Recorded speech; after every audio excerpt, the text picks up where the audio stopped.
Strategic Coach is the ultimate destination for successful, talented, and ambitious entrepreneurs looking to accelerate their success and transform their lives. Take the next step at strategiccoach.com. Hi, Shannon Waller here, and welcome to Inside Strategic Coach with Dan Sullivan. Shannon, it's a great pleasure today because we have Kelly Knight and Mark O'Donnell as our guests. And a lot of coach clients may not know, but EOS and Strategic Coach are like cousins who really like each other.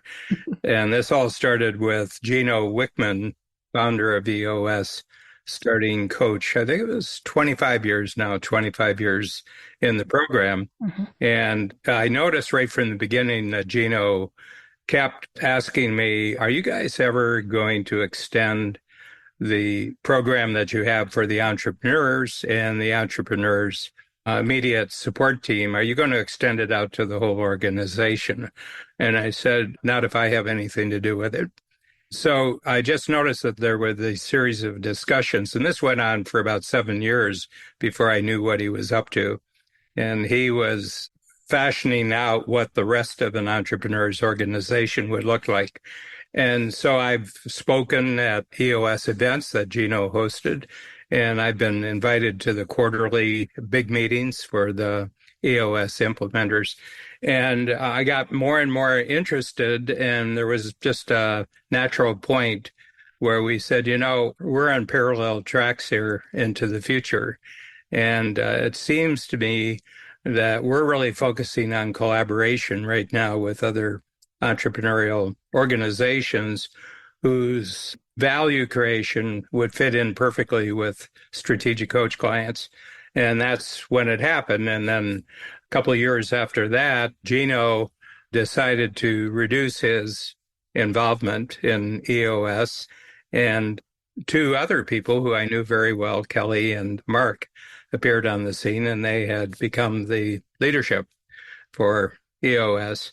And the question I'd like to ask, I'll start with Mark first, and then I'll go to Kelly. Mark, what was your introduction to EOS? So my introduction to EOS was in a very strange place, and that was having lunch with a 3-star general at the Pentagon. It's a true story. I was running a vertically integrated pharma biotech services business, and we had about 9 companies, and we were succeeding in spite of ourselves. And I was introduced to an EOS implementer, Jonathan Smith, and he's like, hey, you should read Traction. He called my business partner later. So I read the book, and I was like, hey, this is some good stuff. This is going to help me run a better business. It's going to help me grow, be more organized, reduce my workload. And at the same time, I joined Strategic Coach, pretty much the same couple months that I was introduced to EOS and started self-implementing in my companies. And then I hired Jonathan to work with the rest of them, and the rest is history. Mm-hmm. Kelly? Well, and for me, my journey was very different. Most members of our community as EOS implementers, or those who hire an EOS implementer, have had in some way, shape, or form either read Traction or been to a talk or workshop or something. Not so for me. My introduction to EOS, I was actually on narcotics, having come back from Vancouver from an accident where my shoulder was dislodged. And I got a call from the recruiter seeking to fill the seat of the EOS integrator at EOS Worldwide. And so I can't imagine what I said. I don't recall what I said, but that was my introduction, was through the recruiter, having nothing to do with EOS. And about 4 conversations later, I met Gino Wickman. So from there, I just fell in love with everything that EOS represents in the world. And somehow out of roughly 2,500 candidates, I became the integrator. So it's just been the most incredible journey past 9 years. Yeah. Kelly, was the role of integrator well structured by that time, going out to the rest of the implementers? It was. It's far more well known today, the integrator, and what that role is of second in command or COO. There's lots of different names for that out in the world. But at the time, I was really the succession plan to Don Tinney, who was Gino Wickman's business partner and co-founder. So what Don had done in the early stages was really different than what they were needing for EOS Worldwide at the time. I came in to scale the organization to create that growth path for the implementer community, for the growth of books, and for the growth of the web-based platform, because it's really that three legs of the stool that we talk about. And so while it was established, Dan, it was really kind of a pivotal moment for the company to change. Gino knew he didn't want to do it that way anymore. He was ready to let go. He had passed the baton off to Mike Payton, who was the visionary at the time. And I was really hired to be his missing puzzle piece, his business partner running EOS Worldwide. Since that time, Mike Payton's gone back to being an EOS implementer, and Mark came on the scene. Yeah. And where did Strategic Coach enter the scene for you? So, it was interesting. At the time, I was not a member of Strategic Coach. I was hearing about it a lot from Gino. Gino was mentoring me once a month for half a day. Imagine how amazing an opportunity that was. And so I was hearing a lot about how Strategic Coach and EOS together fit, and how really Strategic Coach had been instrumental in Gino's development of EOS. And then Mike Payton was a member of Strategic Coach as well. And then it was, my kind of realization about 5 years ago, right before COVID, that I wanted to become a member too, because I wanted to be part of experiencing that firsthand. And of course, it was just as good or better than it had been described to me. And of course, members of our community, we have about, Mark, at this point, probably 30% of our community is in Strategic Coach. Roughly. Give or take, yeah. Mm-hmm. And it's always kind of been about that percentage. Of course, we just have 800 implementers, more than that now. So that number has increased too. So it really is just such a joy to hear about Strategic Coach, but there's nothing like experiencing it firsthand. And having the tools through COVID was really instrumental for us too, because we were both Strategic Coach and EOS pivoting through this digital era, going through Zoom. And the timing was perfect that I had been in Coach 1 year prior. So It's really been a life-changing experience for me, and I'll never go back. Shannon, what was your own introduction? I don't remember exactly. Shannon is our great explorer in the company. Anything new that other people are doing, Shannon's the first person to go out and see what they're doing. And she's brought a tremendous number of our other profiling tools into the program. But you're the only organization where it's a coaching organization, we're a coaching organization, that I'm really big into collaboration. I think in the Strength Finder profile, competition is in the 30s. There's 34 strengths, and I think I'm probably somewhere around 30 to 34. I'm not quite sure what it is. I've never seen any point to competing in the marketplace or being obsessed about what other coaching organizations are doing. I don't know if it would have happened if I didn't have the direct relationship with the creator of EOS. But I could just see there's just no friction here. There's no conflict. There's no friction. But Shannon, what was your introduction to EOS? It was definitely through Gino in the program, because I actually sit in the same workshop that he's in. And I'm usually sit where he sits in the room and where I sit in the room. It's not very far apart, which is really fun. So known Gino for almost all that time, knew about the books coming out, knew about Traction, got about halfway through it, to be perfectly honest. Thought it would be super useful. Also knew I was not the right who for that. We wanted some more structure. We had lots of leaders. Like, I think one of our team leader meetings before COVID, we had like 25, which we slimmed it down after we implemented EOS. So we were talking about adding some more structure, having meetings that needed to be more effective for Babs. Dan was a big part of it. So we kind of looked at EOS. What the heck is EOS? It's such a great book. It's the simplified version. And it was like, oh, this would be great. And me, being a coach facilitator, it was like, okay, well, let's do this. Right? So we self-implemented, which is hard. I do not recommend it for anyone. I mean, by all means, get yourself started. It did help us fast track a little bit, but then we were looking at really wanting to up our game. And it's also, as being on the leadership team and also trying to facilitate the L10 meetings and the quarterlies, you can't actually sit in two seats. You can't actually do that, because I want to participate, not just facilitate. Right? It's a very different perspective. So anyway, we were starting to entertain the idea of having EOS implementer come in, interviewed a couple different people. Of course, having strategic coach as your client is kind of a big deal. Anyway, Jill Young was the one who actually was the best fit with us and with Babs, and we started working with her. It was interesting because I think we started in September of 2019. That's right. With Jill. We had about 6 months in before COVID started. And thank goodness, because I could not imagine trying to make decisions without having a simplified leadership structure and communication and all the other things that the system that EOS brings. Because you're right, Dan, like, even though I'm the one who created the Strategic Coach team programs, it's about how to share our tools and our thinking with team members. It's not a system, right? It's like what Gino put together is a whole 6-part system with multiple tools, et cetera.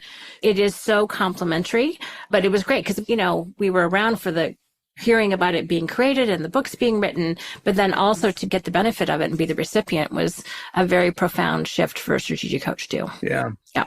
So that's kind of our story with it. What's changed? I'm just trying to think of the date there. It's Kelly, when you and Mark really, really were the leadership duo for EOS. And a lot changed because I know at the early stages of it really involved adjusting to COVID. But what would you say if you had to name 3 things, Mark, you can combine with Kelly on this. What would be 3 things that have allowed you to scale suddenly? I would say, from my standpoint, you've scaled enormously in the last 3 or 4 years. Yeah, we have. Mm-hmm. The first thing, so talk about 2020, COVID, we were very much and still are an in-person organization where all of our sessions that implementers are facilitating with clients are in person, no technology, in front of a whiteboard. We did all of our conferences, our quarterly collaborative exchange. Everything we did was in person and mostly technology free. So we didn't have any capability of conducting a leadership team session remotely. And I was pretty much one of the only ones that did that at the time because I just experimented with a bunch of things. So that really, number one, being able to conduct sessions virtually all over the world has opened up a tremendous opportunity because you can be an EOS implementer and live on a boat docked in Costa Rica and do just fine. And so that has expanded our market quite significantly. And so today we have over 850 implementers doing business in 40 countries, and there are quite a few virtual only EOS implementers. So that was a big unlocking component in 2020. And then not too far after that, we became a franchisor. We became a franchisor. And so we were a membership organization prior to that. We became a franchisor and EOS implementers became franchisees. And that in and of itself didn't create any particular scale. But what did was some of the strategic byproducts of that.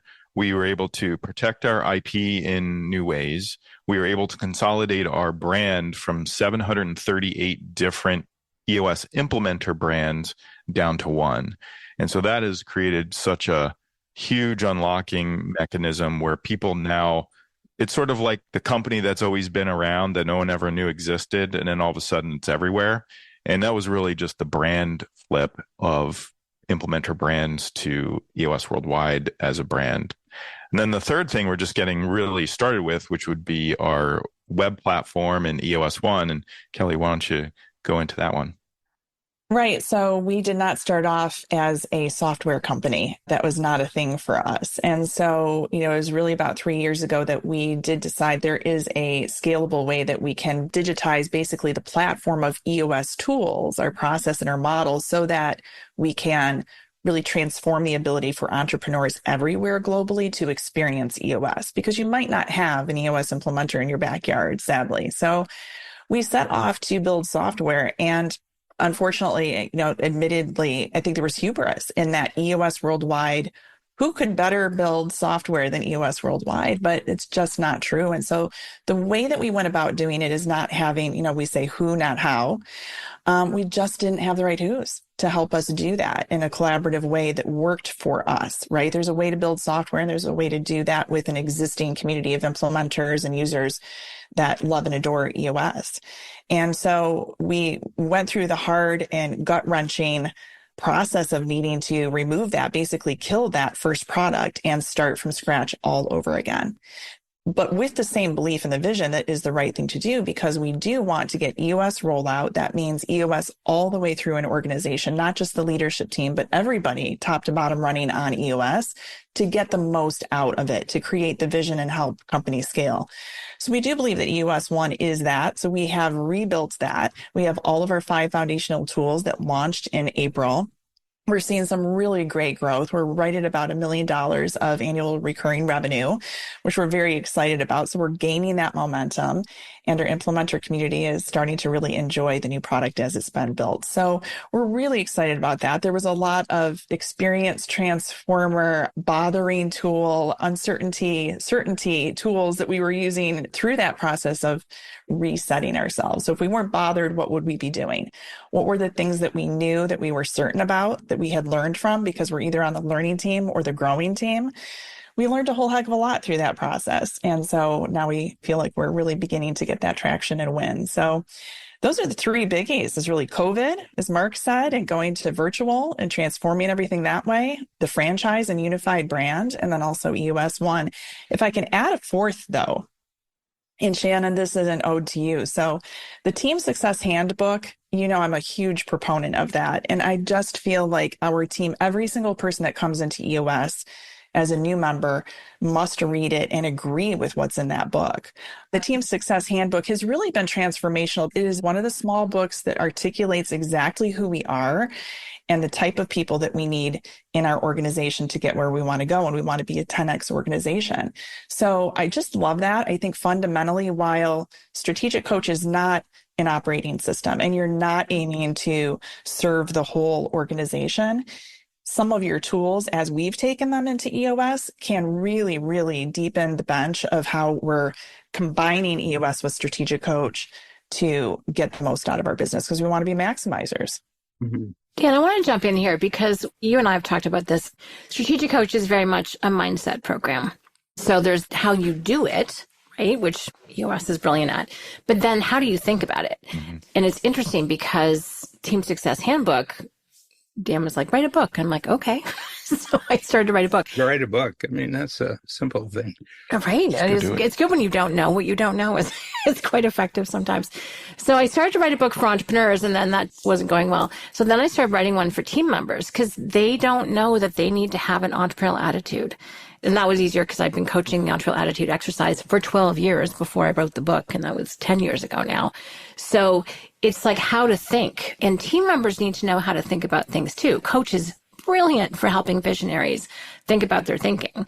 But there still is something for team members so that they understand that they don't need to be entrepreneurs. We don't necessarily want them to be unless that's their passion, but they do need to know how to think entrepreneurially. So Kelly, you've always been such a champion of that book. And I wrote it on behalf of entrepreneurs so that you wouldn't have to. It's for team members. Just hand them out.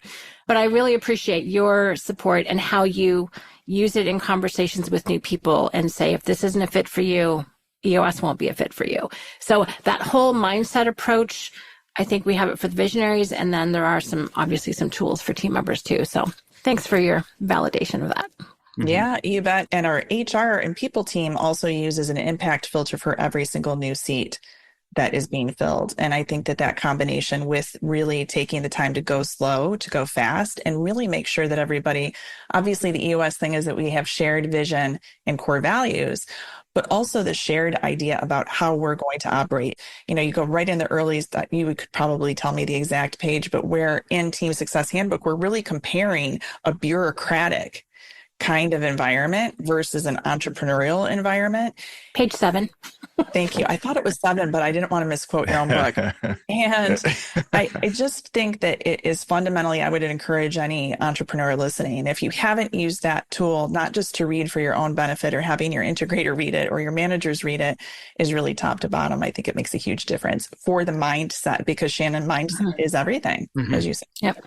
Yeah, I think what's happened to the marketplace from your experience, I mean, Mark, you were very involved. I'm a one company man, but you had 9 companies, and you were in a very, very competitive industry where there's a lot of large players, massively global players.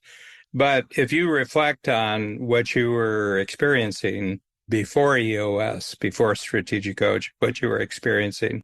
You're very much in touch with how your implementers are experiencing the marketplace. What are some of the changes that have just happened? It's a 10-year period, basically, what's happened over that 10-year period. Yeah, so just to set the stage, when I came into the world of EOS and Strategic Coach, exactly to your point, it's a highly competitive market in bio and pharma and the consulting business around that, engineering. And the idea of abundance versus scarcity is just completely and utterly foreign. Like the idea that there's more than enough to go around and human ingenuity and creativity creates just a never-ending amount of abundance for everyone is just not something that makes any remote sense to the typical person. It is scarcity all day, every day, and anything you can do to get an edge, you'll take. So to me, from my mindset coming into Coach, that was really the key mindset shift for me. And it's something that all of our implementers coming, with Gino 25 years ago, starting into Coach, even the word abundance, I don't even think I heard the word before. It's like new vocabulary, That really has been a key piece of how I operate personally, and implementers begin to operate, because new implementers who come in also are coming in from no man's land of scarcity into the world of abundance, and they begin to feel more freedom, the way they act, the way they think, and that trickles into family and the way they spend their time. And it's just such a great shift. And if we then say, okay, how does that impact our clients? Is that really the way a client is working with an implementer, that client then starts to become a lot more abundance minded. They get a little bit more confidence, and that confidence starts to grow and get bigger and bigger. And that's why we continuously, I think in a workshop maybe 8 years ago, I said to you, Dan, hey, I was just becoming an implementer. I think it was just starting full time. I'm like, my goal is to get every implementer into Coach, because if we can then get their clients into Coach and get that abundance mindset shift, we can put a dent in the universe, because now we've got the mindsets, we've got the creativity, we've got this unlocking of human potential, and then we have the EOS tools to go and execute and make it real. And that continues today. That'll be interesting to see over this 10-year period, because we really haven't experienced any particular recession or any macro things that might push people back into scarcity. I have a feeling it's going to hold up, but I think it's going to be a little bit more challenging to be in abundance if you are being told every day that there's scarcity, and you're starting to see, maybe revenues drop off. And where we sit today, we see a little bit of that. We see a little bit of pressure on revenues, a little pressure on sales. They're not coming as fast as they were just 6 months ago. But I think to the degree that we can keep people in the mindset of abundance and love versus scarcity and fear, we're just going to do a much better job, and we'll make a dent. Kelly, you had a lot of experience before you entered into your role as the overall implementer for the entire EOS system. But what have you noticed, let's say in the last 10 years? What have you noticed? I mean, you have two perspectives here, both front stage and backstage, both out in the marketplace and what's happening inside. And that has a lot to do with what are the mindsets of really talented, very committed people who want to be part of somebody else's organization. What are you seeing there? Yeah, and I would echo what Marcus said around abundance mindset. I came from the financial services industry, having spent 18 years there, and it is the least most abundance-minded, loving, caring, place maybe a person could exist. No offense to anyone out there, but just 18 years there, it was just not that. So coming into this world of EOS and Strategic Coach, it was eye-opening for me as an entrepreneur myself, because I built and sold my own financial advisory practice way back in the day. But I think that's one big shift that is happening. But as a result of that, two things are happening. One is we're definitely seeing much more people focused. This idea that, you can't really go it alone, right? People don't scale. Processes do, technology does, but I don't know an organization that doesn't have people in it, or very few, right? Very few don't have at least some people in it. So to the degree that you have people that are all channeled with vision and core values alignment, all thinking the same way, the 10X thinking ideally, that is the path to getting where you want to go. Better, faster, easier, cheaper, all of that. So I think that's one really big component to it. I would also say that the abundance mindset lends itself to this free zone collaboration, which is just so much more fun, anymore. If it's not a natural hand in glove fit, Mark and I just won't do it because we just don't want to. That's part of it, right? It just isn't fun. And so that was not always a thing in the past. You would do collaborations or partnerships or whatnot with people because it was the thing to do, because we were cornering the marketplace. Mm-hmm. That's not true anymore. We're very laser focused on what our target market is. We're very comfortable with that. We're very comfortable with saying no for not only our own benefit, but for somebody else's too. And so that ability to let go of things is very different today than I would say it was 10 years ago. Mm-hmm. More greater good thinking around people and collaboration, and how that mindset has to be really the same with everybody on your team. Visionary integrators, leadership team members, and really everybody that we serve. We have 27 groups of stakeholders. I think this is one of the things that really has changed as well, is that if you think top to bottom with owners and shareholders, leadership team members, partners, collaborators, mid-managers, if you think top to bottom, there's far more people that we're influencing, and even beyond that with our target market and clients. And it's thinking about how do those communications really work so that we're driving that vision forward better and faster. So that's one end result of all of that. Shannon, you've been working with the teams of entrepreneurs. How many years now? 29. I started them in 1995. Everything more or less the same, or big differences? Huge differences, actually. It's really the development of the people side to what you were saying, Kelly. I think business owners are much more self-aware, partly with our help and all the profiles that we recommend that they do. So entrepreneurs are more self-aware. They're also more cognizant of who they need. The whole unique ability conversation, Dan, is so powerful, because for any of us to be able to do our unique ability, we need to be surrounded, those very few activities, we need to be surrounded by people who are superb in all the areas that we're not.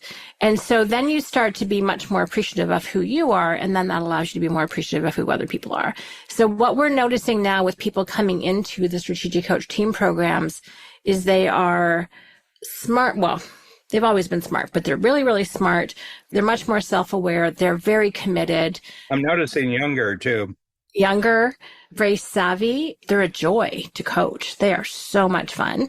They're very entrepreneurially minded. They appreciate the type of company they work for as opposed to a more bureaucratic one. They don't always know how to navigate it all. That's the thing. So that's where we help. But that is very much what we're noticing is, I think our clients keep getting better, and then the team members keep getting better as well. Because I think, I'm not even sure how all this has happened, but entrepreneurial leadership is getting better. I think through EOS, through Coach, people are becoming better leaders of their company. The leadership within the team is becoming, better. And so that's just helping everyone expand, reach their capabilities, do their unique abilities. And so that's what we're seeing. The increase in quality is quite profound. There used to be a joke that one of our coaches coined, because people coming to, this was the assistant program years ago. She had 3 terms, Dan, you might remember. This was Paulette. But one of them was shoppers. People who just looked at coming to a workshop offsite because they got to go to a new town and go shopping. Toronto, Chicago, LA, great shopping town. So they were not committed learners. Let me put it that way.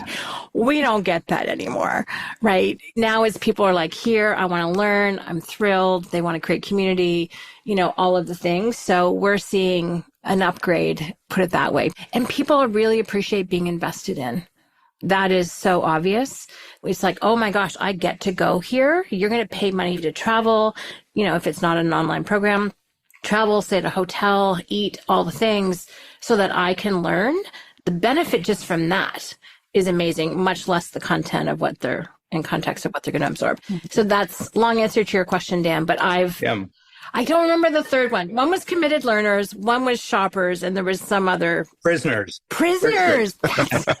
Prisoners. Yeah, those who are like both arms had to be twisted in order to go. Yeah. Why am I here? There you go. The committed, the shoppers, and the prisoners. Yeah, and it's tough for a coach to have all three in the room, you know.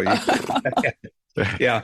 The other thing, one of my, neither Babs or I, Babs Smith is my partner, and we created Strategic Coach as it exists today. This is our 35th year. And neither of us are managers. I mean, you can just see by the Colby scores that we're not managers. I'm a 2-2-10-4, and Babs is a 3-3-9-2. Okay. Well, getting up out of bed and getting ready for the day is about the extent of our management for the by the time we get to, you know, interacting with the company, our management skills are all used up. So one of the things that I looked at, and right from the beginning, then this is just our experience of creating the early team of Strategic Coach, was that I want people to be self-managing. Okay, so my emphasis, and we just had a great session. We had our London, UK team, we had our US team, and we had our Canadian team on Zoom. And Zoom's been such a wonderful new capability for us. And we took them through a tool, which is the subject of a book that's just coming out for us, a small quarterly book called Casting, Not Hiring. Mm-hmm. And if you hire people, they'll do what they're told. If you cast them into roles where they have a unique ability that keeps getting stronger and stronger, they become self-managing and they become team players. Okay. And every quarter, you can see a jump in their initiation of new ideas, new projects for improving the team, helping the company.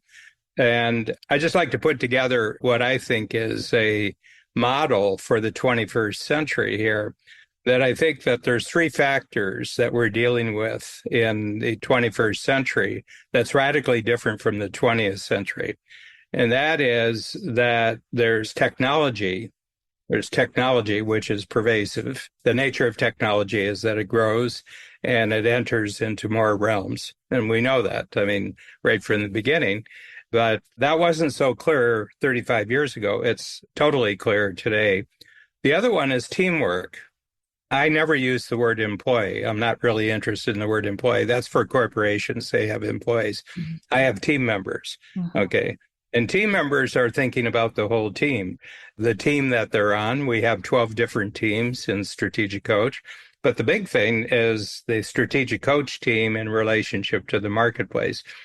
But there's something missing between those two, because technology does not coach itself, as you discovered over the last 3 years. Technology does not coach itself. Doesn't build itself either. It doesn't build itself, and it doesn't really care. Basically, technology gives no thought to what you're up to. And teams don't necessarily use technology. It's not a natural step for teams to use technology. In the middle is coaching. There's an interesting stat that I've been following now for about 10 years, that IT is clearly the fastest growing industry in the world, information technology, in a billion different ways. Coaching is the number 2 fastest industry in the world. And the reason is you need coaching to connect teamwork and technology. It's not a number that I need to stay on top of, but we have hundreds of coaches in Strategic Coach. You know, one of the things that we had to be careful with out of having lots and lots of other coaches is our IP, our intellectual property. And we've become great sleuths at finding out other people who are using our ideas. And fortunately, we've only had one major lawsuit. And we threw everything at this lawsuit. We said, we're going to end this right now. We're going to send a message out through the marketplace. And it was resolved in our favor. And then I began to see that the entire economy in the world has gone through a profound change. And we have a really great IP lawyer, it's Caldwell Partners, and Keegan Caldwell and Katie Rubino out of Boston. They show a diagram, and it shows the S&P 500 in 1980. And it was how do the 500 largest corporations in the United States, how are they valued? So you say such a corporation is worth this many billions and now trillions of dollars. How do you determine that? And it was 84% in 1980. It was 84% tangible. It was their property. It was their equipment. It was their fleets, everything. It was tangible. It weighed a lot, what made them tangible. Last year in 2023, it had reversed itself. It was now 84% intangible, which seems to me it's totally in the realm of ideas that have been put into inventions, into processes. So what it tells me is two things become crucially important when you get that kind of change in the economy. And that is that people are crucial. Human beings with brains are really, really crucial. And then you have to have a tremendous way to connect the human beings with technology that really works for them. You have to have that. And I see this now that almost any business that's prospering as we go forward in the 21st century are those who have mastered how you have these three parts of your world working together, your technology, your teamwork, and your coaching, internal and external coaching. Mm-hmm. So that's sort of my notion. And it seems to me that all three of them are in our favor, the two organizations that we have. Yeah, they definitely are. Dan, you say coaching is to the 21st century. What management was to the 20th. Mm-hmm. Yeah. No, I think that's pretty interesting because when we think about coaching, we were talking about AI earlier with Perplexity. And I'm wondering what you think about AI being a great coach. Or does it have to be a human coach? Mm. Can technology be the coach? Good question. Well, I think it's an assistant coach. Assistant coach. I would agree. Offensive coordinator. Yeah. In other words, I've just gone deep with one program, which is Perplexity, because I'm essentially, a very highly distractible ADD guy. And I have questions and I go to Perplexity. And I've worked out a relationship with Perplexity. I always say, tell me 10 things that are really important about this subject. I always start, I got 10 things about this subject. And 5 seconds later, I've got my 10 things. Perplexity doesn't know it's done that. Right. Yeah, it just makes the correlations and spits it out. I'm just a flow of electrons for 3 seconds. That's all I am. Right. But what I'm finding is that it's not really helping me doing, because I have great teamwork to help my doing, but it's helping my thinking. Mm-hmm. So my sense is that for people who are thinkers, AI is going to be a great coach. For people who are non-thinkers, it's going to be a lot of foolishness that takes place. Because people just blindly follow. I'll ask you the question with that framework. What's the conversation with EOS? These are the 3 factors that we have to pay attention to. In terms of AI or the 3 people? No, if this is the way the whole, not just the marketplace, but the whole economy, like the whole world economy. And the U.S. is far ahead. Yeah. I mean, a lot of people say, well, China's not good at teamwork. They don't invite interesting innovations on the part of their team. They tell them what to do. There's a lot of countries in the world. You're in 40 of them. We have clients from 60 or so. But I think that America is going in this direction very, very strongly. That the organizations, Peter Zion, great geopolitical thinker, he said in 20 years, the average size corporation in the United States. Now, you remember, this is small businesses, big businesses, everything. If you're incorporated, you have this. The average size of the staff of a corporation 20 years ago was 24. Today, it's 12. Mm-hmm. Okay. So my sense is that we're into an entirely new realm. This is like a sea change. I mean, it's like the current was going this way and now the current's going that way. It makes a big difference on how you navigate. But the strength that you talked about, Mark and Kelly, when we started the podcast, is that you insist that this is a person-to-person business. Mm-hmm. And we insist that this is a person-to-person business. And my sense is the person-to-person is superior to whatever technology is going to be used. Yeah, it's a tool. I think you're really onto something though, Dan, because the coaching, I mean, think about generationally, the younger generations, younger than the four of us on this podcast. Okay.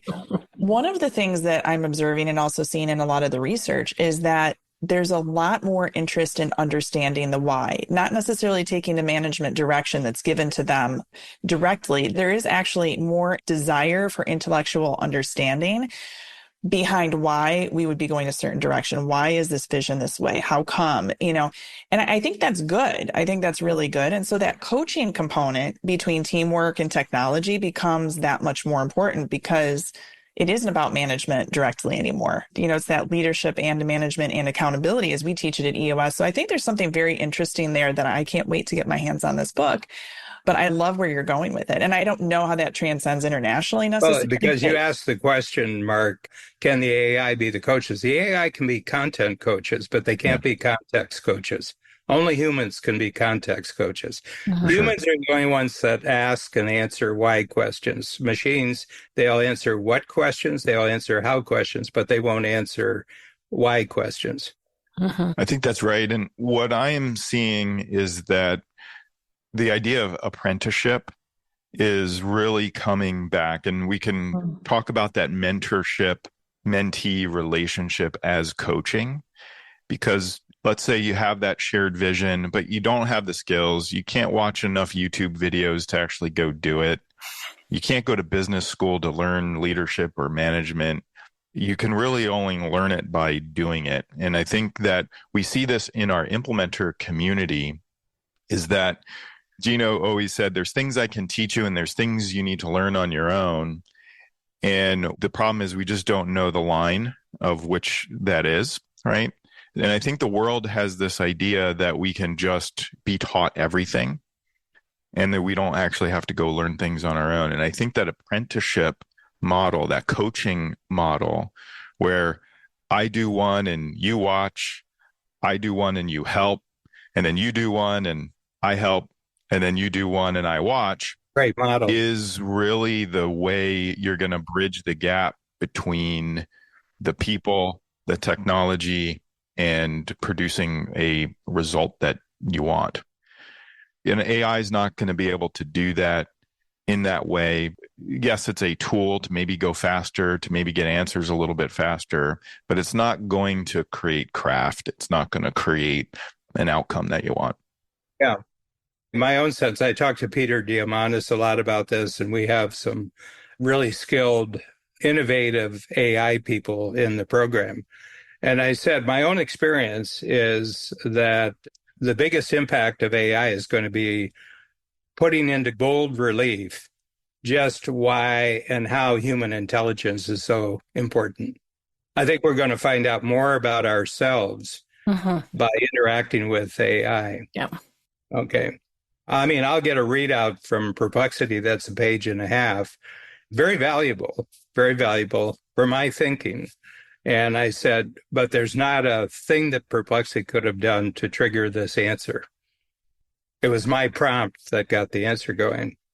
Right. Yeah. So my sense is that coaching, really great coachers are great prompters. And I'm pretty sure that your prompts are protectable and become IP. Yeah. You were going to jump in, Kelly. Well, it's interesting. So one of the top questions I'm asked about Gino is, how did he create a succession plan that worked? Okay, it's a never-ending question by entrepreneurs who they themselves, we know, are looking at some point maybe to exit the business or have some type of transition. And Gino may answer it differently, but what I will say is that he invested. Now, this was before ChatGPT or Perplexity or any of that existed, but what he did do is he put in place the capability of, really for he and I as his integrator, coming in to meet once per month for half a day. And what that allowed is this iterative conversation where we would talk about certain themes, certain topics, the whys, the context setting that we're talking about. I would go off and take that learning and go apply it, or come back with questions and clarifications about things with Gino. This is for 5 years straight. Not every entrepreneur is going to want to do that. But the point is that the thinking behind the thinking, the philosophies, the why, the unique capabilities of a certain organization, to pass that on it really does involve that human to human contact. I don't think I could have ever, if ChatGPT had existed back in the day, that would not have been a tool that would have been useful to me to successfully take the reins over of EOS Worldwide, right? And so it's a great tool. But I think, Dan, I love your context setting piece to that. And I think that's an important thing to understand, is that it's not going to be the one size fits all solution for everything that we're looking to do domestically here in the United States or internationally. It's a tool. It's a great tool. Yeah. There's a hype when you introduce a new tool, and this was a highly visible introduction with Open AI in November. I think it was November, last week of November in 22. And I remember some of the tech people in the program said, this changes everything. But they wouldn't say that 2 years later. Okay. I read a great book, just finished it at the cottage. It's called Same as Ever. Yeah, Morgan Housel. Yeah. Yeah. And it's not his quote. He's quoting somebody, but he said a stock in the stock market, a stock is a present number times a future story. Yeah. So when a new technology is created, they have a very, very small number, and then they tell a gigantic future story about what's going to happen. But Goldman Sachs, one of the more prominent investment banks in the world, said they're not seeing any return after 2 years. They're not seeing any return from the investment, massive investment in AI. And I think the reason is because they haven't introduced the level of coaching and teamwork into it. Nothing's valuable unless it improves human teamwork. That's right. Well, and Dan, you also have defined technology as automated teamwork. Yeah, well, all technology started off as teamwork, and then you saw that you could actually automate some of this teamwork as you went by. But, I'm just looking at the longevity prospects for both EOS and the longevity prospects. Both of us have models that I can't see. If they were available 1,000 years ago, they would have been extraordinarily valuable. 1,000 years from now, they would still be probably more extraordinarily valuable. Yeah.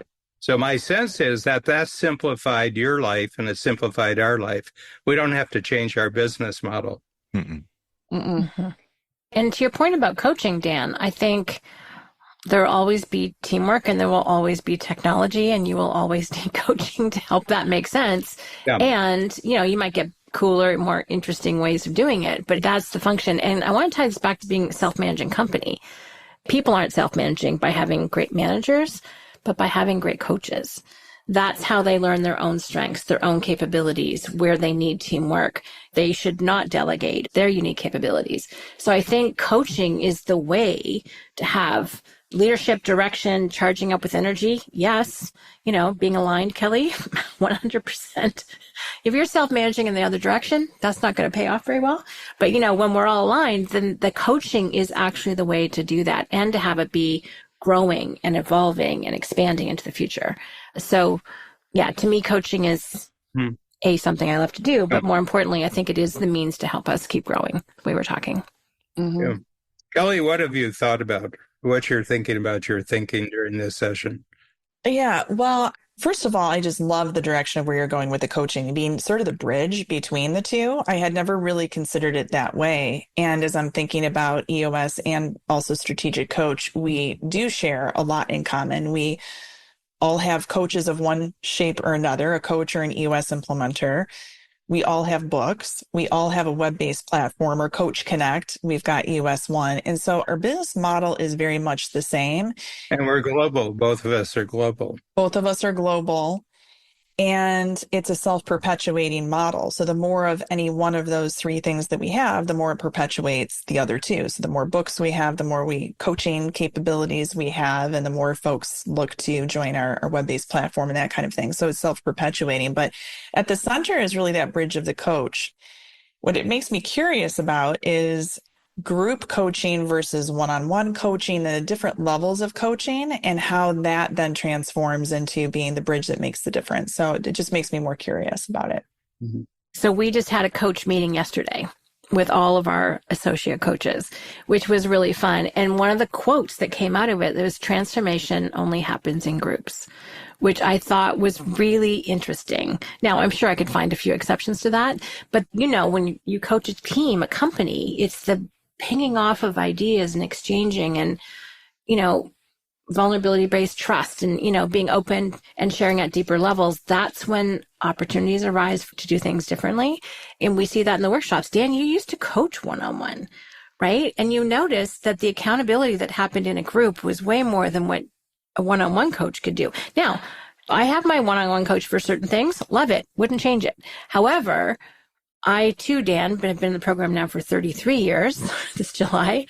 So many of my transformations are because of the feedback and the input and the mirror that people hold up to me in my own workshop.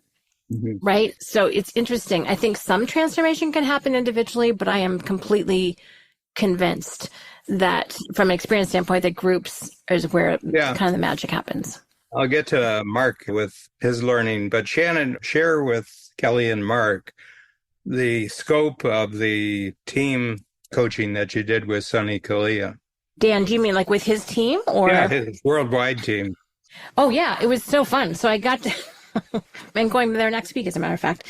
So it's really working with him on so many of the coach premises and mindsets and tools because they have all of their members, right, that they have as part of his organization, over 300 or 400, I believe, and, letting them know about 10X thinking. Well, they're in India, right, mostly?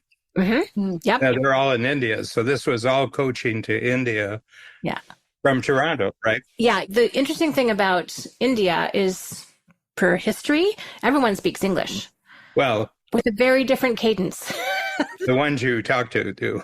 Yeah. Well, they're all educated in English, but a very different cadence. So it took a couple of days for both of us to adjust, but it was so phenomenal, Dan, because everyone could understand the experience transformer, the strategy circle. Everyone could set 1-year goals and unique ability and Colby. So it was phenomenal how cool and transferable it was, to be able to go across the planet from Toronto, where I am, and have entrepreneurial-minded conversations with tools to help them grow. And then they would take it and coach each other on it. It was phenomenal, and actually might be going back, which I'm very excited about doing. So yeah, it's so transferable. Mm-hmm. But again, guru means teacher. I always think of guru as something super elevated. Anyway, apparently it's just teacher. But you're really respected for bringing that kind of thinking to other environments. It was magical. And not possible without Zoom. No, definitely not. So there's technology being a great assistant. Mark, your own learning, things that have popped up since we started talking? Well, a lot of things have popped up. Try to simplify it as much as I possibly can. Well, that's what your 2 fact finders for. Yes, that's right. So as I was kind of thinking about really that shift to intellectual property in terms of the large percentage of the value of the S&P 500 being locked up in intangible assets. Well, what are those intangible assets? And then thinking about this 3-step people coaching technology. And then what that reminds me of is, and I remember, Dan, you taught this in a workshop a long time ago, which was DIKW. Yep. And really, if you kind of think about data, information, knowledge, and wisdom. Yeah. Mm-hmm. And wisdom is the result of experience, basically. And so what I think is that what will be true forever and where the real value is in wisdom. And if you take people, you take the coaching, it's drawing out that and you're merging it with technology. Yes, you're leveraging the data, you're leveraging the information, the knowledge, and it creates wisdom. And I think that's really where all the value is getting created by a company like ours at EOS and at Strategic Coach, is the systematic way to produce timeless wisdom that people can then go and apply to every aspect of their life. So that was sort of what was popping up for me as you're going through that.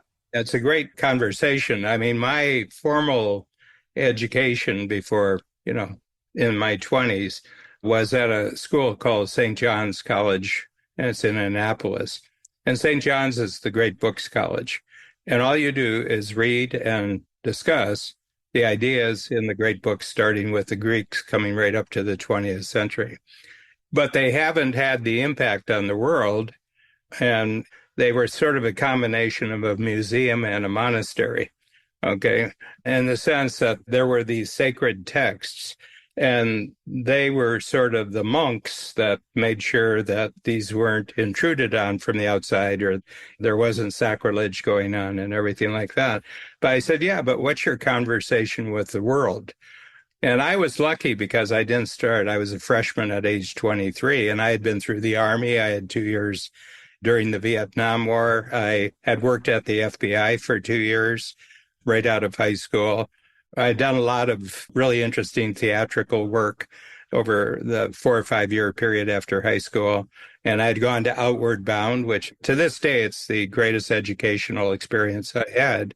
And my sense is, I think the real key here is to sell wisdom. Yeah, pretty sure. You're holding it in, and great place. I learned a lot and everything, but I just don't see the impact on the world, And I think that what we're doing is creating wisdom gaining systems. Right. Very simple, very consistent over time. Right. Creates an enormous amount of institutional wisdom within the entrepreneurial companies. Because you end up getting connected. I hadn't said that. Yeah. Mm-hmm. Yeah, love that. That wisdom, you can go read it in the old texts and things. I just guaranteed that they'll never have me back as a speaker. St. John's? Yeah. Well, I don't send them checks either. So There you go. Yeah. You can't go read it in a book, right? I mean, it has to come through gained experience. And I think most people kind of go through a full circle, like, yeah, okay, I read that, move on. I'm smarter, I'm better, I'm faster. And we make it all things complex, and it sort of just comes back down to the wisdom that. Yeah. And wisdom comes with battle scars, right? I mean, it's not roses, rainbows, and lollipops. Wisdom doesn't really come from that. So you've got to have body blows.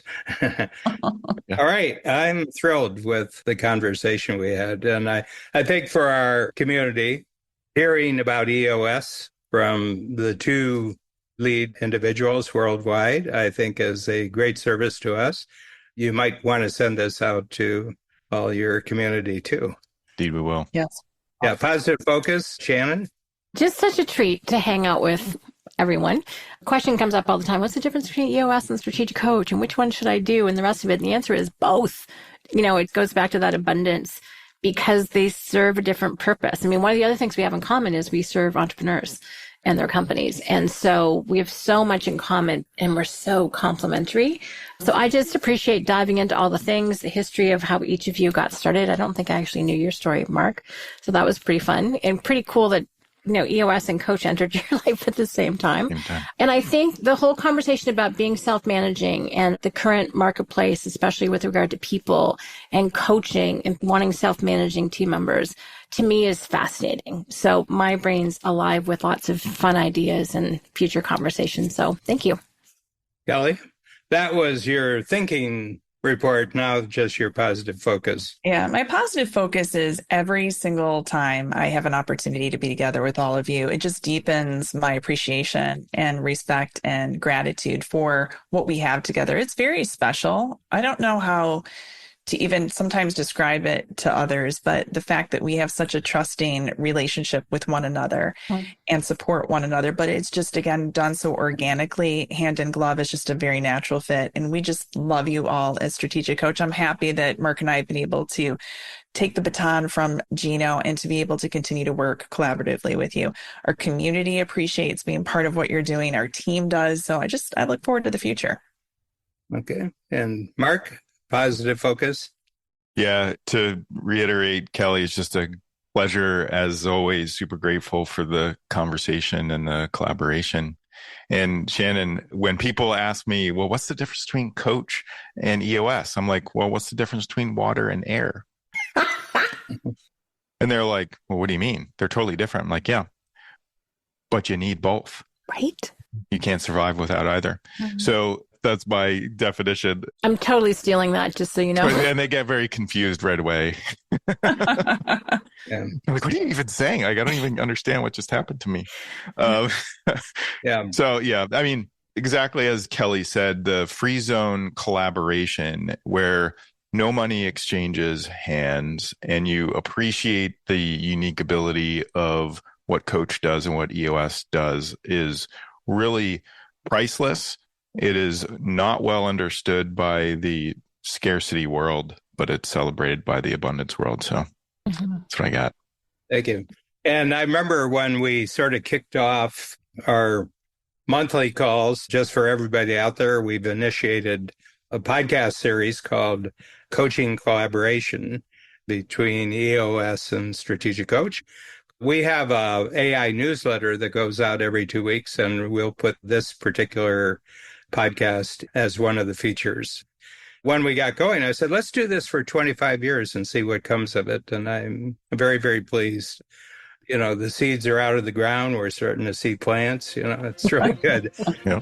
So, Kelly, I'll see you in a couple of weeks. Mark, I'll see you at our next monthly meeting and our next podcast meeting and at Free Zone in October. That's right. And Shannon, I'll see you next week. Yeah. Cannot wait. Always a pleasure. Great to see you. Thanks, everyone.